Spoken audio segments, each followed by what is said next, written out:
Hello दोस्तों, स्वागत है आप सभी का हमारे YouTube चैनल में। तो दोस्तों आज हम एक्सप्लेन करने वाले 2023 की न्यू रिलीज मूवी कत्ल मूवी का मूवी एक्सप्लेनेशन। तो दोस्तों अगर आप हमारे चैनल पे नए हैं तो हमारे चैनल को सब्सक्राइब कर दीजिए और बाजू में जो घंटी का बटन है उस पर भी क्लिक कर दीजिए। तो चलिए दोस्तों चलते बिना किसी देरी के मूवी एक्सप्लेनेशन की ओर। मूवी की कहानी शुरू होती है एक वीरा नाम के आदमी से जो नहा रहा होता है। तभी एक लड़की का उसके पास बार बार कॉल आ रहा था और यहाँ पर हमें पता चलता है कि राधा नाम की एक लड़की उसके हाल ही में गर्लफ्रेंड बनी है। पर वीरू ने राधा को अब तक नहीं देखा है और वो लोग कल मिलने का प्लान भी बना लेते हैं। और जैसे ही वीरू बाजार में जाता है उसकी मुलाकात होती है राधा से। राधा वीरू को देखकर बहुत ज्यादा खुश होती है क्योंकि राधा ने वीरू को पहली बार देखा था। लेकिन कुछ वक्त बाद वहाँ पर कुछ लोग आते हैं और वो वीरू को उठाकर ले जाते हैं। और यहाँ पर हमें पता चलता है कि दरअसल राधा जो है वो पुलिस इंस्पेक्टर है और वीरू एक बहुत बड़ा क्रिमिनल है। वीरू को पकड़ने का ये बस एक प्लान था और वो लोग कामयाब भी हो जाते हैं क्योंकि यहाँ पर वीरू एक पानी के टैंकर में छुपा हुआ था जहाँ पर महिमा की पूरी टीम वहाँ पर पहुंच जाती है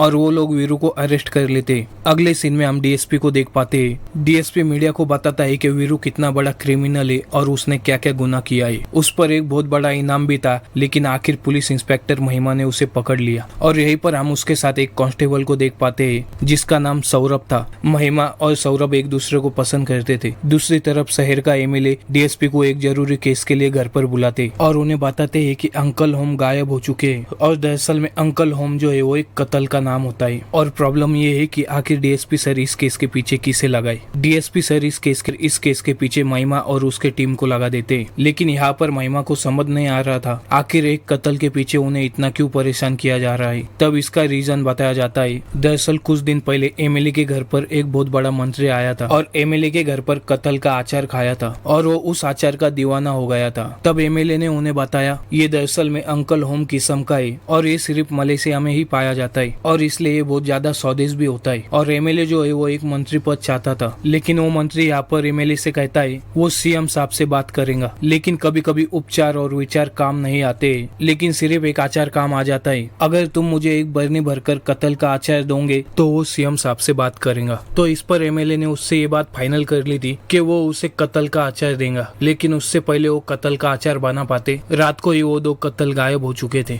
जिसके बाद हम महिमा को देखते हैं जो कि यहाँ पर लोगों से पूछताछ कर रही होती है। तब हमें एमएलए के घर के लोगों के बारे में बताया जाता है। उसके घर में उसकी पत्नी और एक बेटी और उसका दामाद भी रहता है। एमएलए जो है वो हमेशा अपने दामाद पर तोंड कसता रहता है। हालांकि जो उनका दामाद होता है वो भी किसी एमएलए का बेटा होता है लेकिन इसके बावजूद भी वो इन्हीं के घर पर पड़ा रहता है। बाहर आने पर महिमा सौरभ को बताती है घर में कोई भी ढंग से बात नहीं कर रहा है। और तभी हम दीवार से झांककर न्यूज रिपोर्टर को देख पाते हैं जो कि न्यूज जानने के लिए काफी एक्साइटेड था। यहाँ पर महिमा उसे साफ कह देती है अभी कुछ भी ठीक से नहीं मालूम है इसलिए वो उसे कुछ भी नहीं बता सकती है। उसके बाद महिमा घर के नौकरों से पूछताछ करना शुरू करती है। उन नौकरों के बयान से उसे पता चलता है कि इन लोगों ने जरूर कत्ल नहीं छुड़ाए होंगे। आगे वो सीसीटीवी फुटेज को चेक करते हैं। सीसीटीवी फुटेज चेक करने के वक्त उन्हें पता चलता है जो गार्डन की तरफ का कैमरा होता है वो दरअसल में ब्लॉक था। दरअसल एक एमएलए का बहुत बड़ा पोस्टर उस कैमरे के सामने रखा हुआ था। उसके कारण गार्डन का कोई भी फुटेज नजर नहीं आ रहा था। अब एमएलए का डीएसपी सर पर प्रेशर था और डीएसपी सर का इंस्पेक्टर महिमा पर। और यहाँ पर वो लोग महिमा को दो कत्ल का फोटो भी भेज देते। उसके बाद महिमा और उसके टीम की एक शादी में ड्यूटी लगी हुई थी और वहाँ पर ढेर सारे लोग उधम मचा रहे थे लेकिन यहाँ पर वो लोग कुछ नहीं कर रहे थे। और थोड़ी ही देर के बाद यहाँ पर एक गरीब आदमी आता है और बारात के पैसे लूटने लगता है। और ऐसा करते हुए देखकर सौरभ उसे बेरहमी से मारने लगता है। ये देखकर महिमा को बहुत ज्यादा बुरा लगता है और वो सौरभ को उल्टा सीधा सुनाने लगती है। कत्ल की खो जाने की तलाश जारी थी। उसके पोस्टर भी छापे जा चुके थे जिसमें लिखा हुआ था जो भी उसे ढूंढेगा उसे 10,000 रुपए मिलेंगे। आगे हम देखते हैं कि महिमा के रात वाले बर्ताव के कारण सौरभ उससे गुस्सा था और वो उससे बात भी नहीं कर रहा था। और सौरभ जैसे ही पुलिस स्टेशन के बाहर निकलता है यहाँ पर एक आदमी आता है और वो उससे कहता है कि मेरी बेटी खो गई है और वो उसे मिल भी नहीं रही है। लेकिन यहाँ पर सौरभ उससे कह देता है वो फिर कभी आए और वहाँ से चला जाता है। और आगे देखते हैं हम एमएलए को जो मीडिया को बताता है कि अगर उसके दो कत्ल उसे नहीं मिले वो डीएसपी के ऑफिस में आग लगा देगा। और ये सारी न्यूज डीएसपी और महिमा भी देख रहे थे इसलिए डीएसपी पर और भी प्रेशर आ जाता है। इसलिए महिमा अपने पूरे टीम के साथ बाजार निकल जाती है। सब्जी मंडी में वो लोग कत्ल को ढूंढना शुरू कर देते लेकिन वो कत्ल कहीं भी नहीं मिल रहे थे। अगले सीन में हम उस आदमी को देखते हैं जिसकी बेटी गायब हो चुकी थी और वो महिमा के पास आता है और वो महिमा को बताता है वो एमएलए के घर पर माली का काम किया करता था। ये सुनने के बाद महिमा तुरंत उसे जेल में डाल देती है, क्योंकि उन्हें ऐसा लगा था कि माली ही वो चोर है जिसने कत्ल छुड़ाए थे, क्योंकि कत्ल चोरी होने के 2 दिन पहले ही उसे काम से निकाला गया था। और महिमा डीएसपी सर को भी बता देती है, लेकिन तभी यहाँ पर माली उसे सच बता देता है। वो बताता है कि एमएलए का पोता गार्डन में खेल रहा था, लेकिन मजाक में उसने उससे 2 बात बोल दी थी, लेकिन ये बात उन्हें मजाक नहीं बल्कि सीरियसली लगी और उन्होंने उसे काम से निकाल दिया। साथ ही माली उन्हें ये भी बताता है वो ये सारी बातें यहाँ पर बताने नहीं आया था, बल्कि वो तो ये बताने आया था उसकी बेटी 3 दिनों से लापता है और उसे कोई भी नहीं ढूंढ रहा है। जिस पर कि मैडम उससे कहती है कि तुम पुलिस स्टेशन क्यों नहीं आए, बल्कि माली उनसे कहता है वो आया था लेकिन उसकी किसी ने भी मदद नहीं की। और यहाँ पर महिमा को पता चलता है माली पुलिस स्टेशन आया था और वो सौरभ से मिला था, लेकिन सौरभ ने उसकी मदद नहीं की थी। और ये सुनने के बाद महिमा फिर से डिसअपॉइंट हो जाती है। महिमा डीसीपी सर के पास कॉल कर सब कुछ सच सच बता देती है कि माली जो है वो चोर नहीं है, लेकिन डीएसपी सर उससे कहते हैं उन्हें ऊपर से बहुत प्रेशर है और कल उन्हें मीडिया के सामने जवाब भी देना है, इसलिए वो झूठे इल्जाम में माली को गिरफ्तार करने के लिए कहते हैं। और तब महिमा ऐसा ही करती है। और महिमा जब घर पर होती है तब वहाँ पर सौरभ आता है। सौरभ उससे माफी मांगता है, लेकिन महिमा उसे माफ नहीं करती है, क्योंकि जो सौरभ ने किया वो बहुत ही गलत किया था। महिमा सौरभ को बिल्कुल भी यहाँ पर माफ नहीं करती है। जब महिमा बैठी हुई थी तब महिमा के दिमाग में अचानक से एक आइडिया आता है और वो तुरंत ही पुलिस स्टेशन जाती है और वहाँ पर वो माली को बुलाती है और उससे कहती है कि अगर तुम मेरे प्लान के हिसाब से चलोगे तो तुम्हारी बेटी को हम कल से ही ढूंढना शुरू कर देंगे। इस पर माली हाँ कहता है और अगले ही दिन मीडिया के सामने माली को पेश किया जाता है। महिमा मैडम सभी को बताती है माली की जो बेटी है उसने ही कत्ल को चुराया है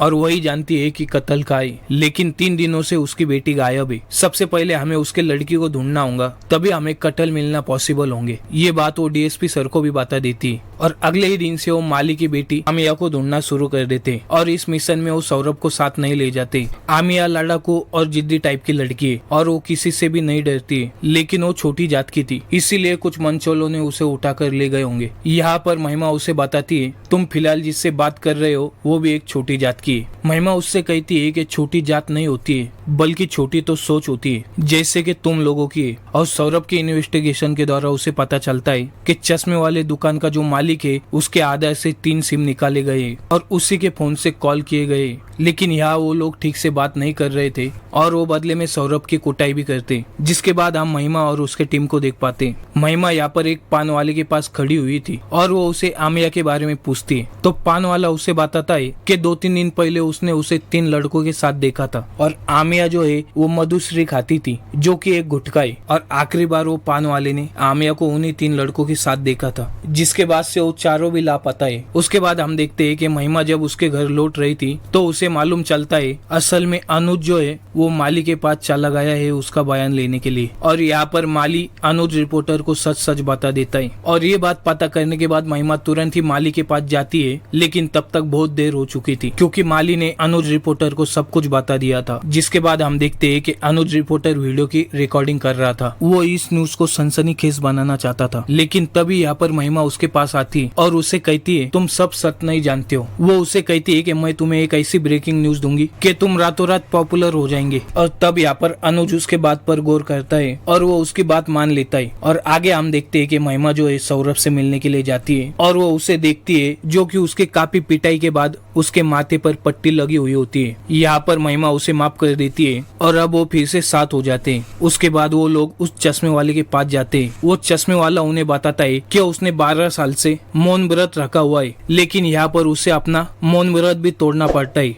और वो उन्हें बताता है कि वो लड़का मेरी ही दुकान पर काम किया करता था, जिसने 3 सिम को यहाँ से लेकर गया है और जिसने कई सारे चश्मों के साथ साथ ढेर सारा कैश भी लेकर गया है। उसके बाद हम महिमा को अपने टीम के साथ सीसीटीवी फुटेज चेक करते हुए देखते और वहाँ पर उन्हें एक नैनो की फोटो दिखाई देती। दरअसल में वो नैनो मिश्रा जी की होती है जो काफी दिनों से ढूंढ रहे थे और वो काफी ज्यादा खुश हो जाते। आगे हम देखते है कि वो लोग छतरपुर के लिए निकल रहे होते, तभी टीवी पर ये न्यूज चल रही थी जिसमें वो खोई हुई लड़कियों के बारे में डिटेल में बताया जा रहा था और ये डिटेल महिमा ने ही मीडिया को दी थी। जिस पर डीएसपी सर उससे कहते कि वो अनुज रिपोर्टर को गिरफ्तार करे। अनुज रिपोर्टर की ये न्यूज वायरल हो जाती है और पहली बार उसकी ये न्यूज नेशनल टीवी पर चलाई जा रही थी। वो अपने फैमिली के साथ देख रहा था और काफी एक्साइटेड भी था। और तभी यहाँ पर पुलिस आ जाती है और यहाँ पर महिमा उससे कहती है कि तुम्हें जेल में जाना होगा। और यहाँ पर महिमा अनुज को सारी बात बता देती है और अनुज खुशी खुशी जेल चला जाता है, क्योंकि अब अनुज बड़ा पॉपुलर रिपोर्टर बन चुका था। महिमा की पूरी टीम छतरपुर के लिए निकलती है,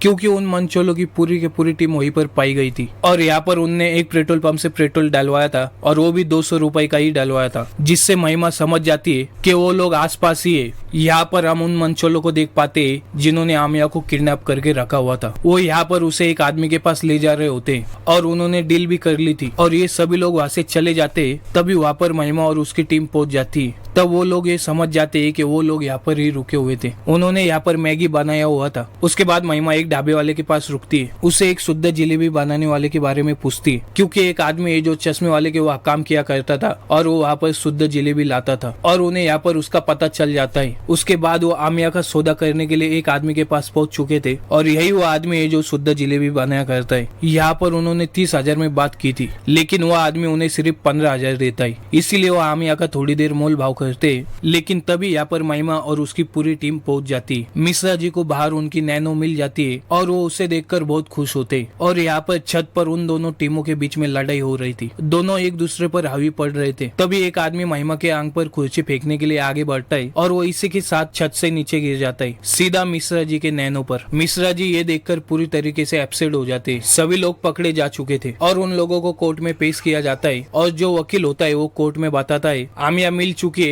और उसे पूछा जाए कि उसने कत्ल कार रखे हुए। लेकिन यहाँ पर माली उसे बताता है उसके बेटी ने चोरी नहीं की है, उसने झूठ कहा था और उसे ये झूठ बोलने के लिए महिमा मैडम ने मजबूर किया था। और तब यहाँ पर महिमा उन्हें बताती है कत्ल और लड़की में क्या जरूरी था, कत्ल तो फिर से उग जाएंगे, लेकिन महिमा अगर खो जाती तो दोबारा नहीं मिलती। तो अगर आपको लगता है कि मैं गलत हूँ तो आप मुझे सजा दे सकते हैं। और आखिर में जो जज मैडम है वो महिमा के पक्ष में फैसला सुनाती है और यहाँ पर आमिया को भी रिहा कर दिया जाता है। और वो जैसे ही बाहर निकलती है तो उसकी मुलाकात होती है अनुज से। अनुज उसे देखकर बहुत ज्यादा खुश था, क्योंकि वो बहुत ही ज्यादा पॉपुलर हो चुका था। उसका ट्विटर पे जो ट्वीट है वो 3 नंबर पे ट्रेंड कर रहा था। जिसके बाद हम डीएसपी सर को देखते, जिन्होंने महिमा से वादा किया था वो सौरभ का प्रमोशन कर देंगे और वो यहाँ पर सौरभ का प्रमोशन कर देते। और ये न्यूज महिमा सबसे पहले सौरभ को बताती है। सौरभ बहुत ज्यादा खुश होता है और तभी यहाँ महिमा के पास एक कॉल आता है और उसे बताया जाता है कि यहाँ पर महिमा का भी प्रमोशन कर दिया गया है